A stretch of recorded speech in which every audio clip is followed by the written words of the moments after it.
síce tu je len nejaké taká pracovná časť.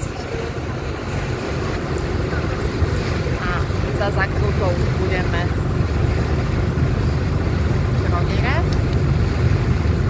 v starom meste.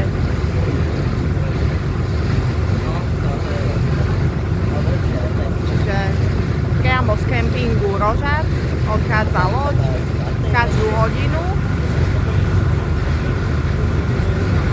a pre dospelého stojí lístok 5 eur a pre dieťa 3 eur. Určite sa oplatí kvôli zážitku.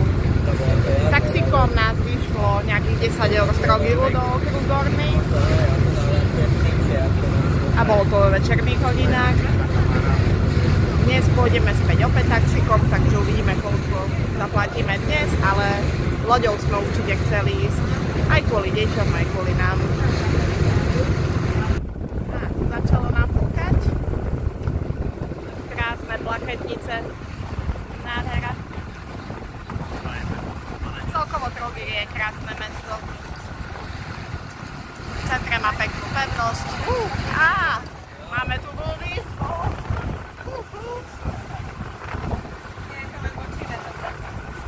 Nevadí, sa nám nevypadne. A keď vypadnem, tak bolo by potešením.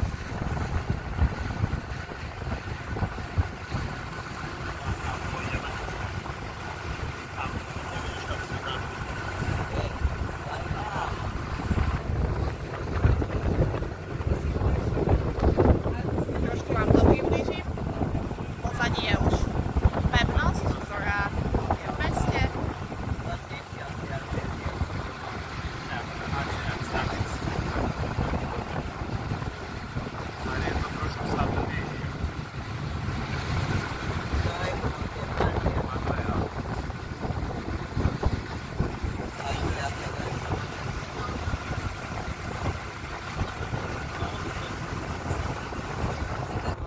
Takže blížime sa k pevnine.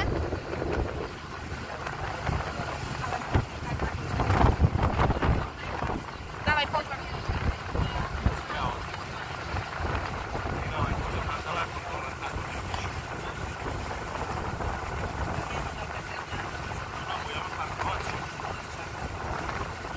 Takže už sa blížime k mini prístavu, kde odparkujeme. Zakotvíme teda loď a bola to príjemná jazda.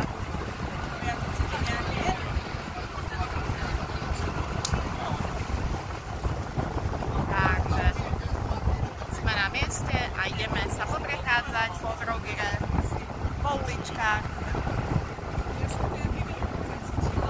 Pozeráme si pamiatky a niečo vám ešte natočím. Tak, pekný dík. Pa. Jeden nás oklamal, vyhodili sme len jednu pani na tejto zastávke a ideme ešte trošičku ďalej. Nevadí, toto je realita. Takže ideme ďalej. Moja sestrička povedala, že už ju na loď nikto nedostane.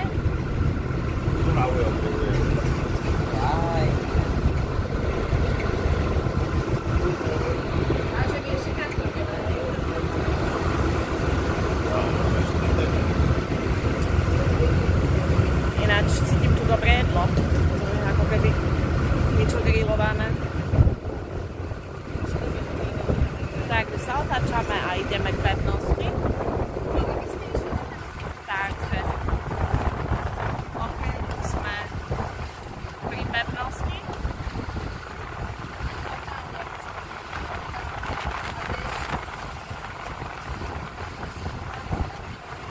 Trošku dlhšie video, ospravedlňujem sa.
Rožac, okruh Gorný, plavba loďou do Drogiu, 5 eur dospelá osoba, 3 € dieťa. Pekný zážitok.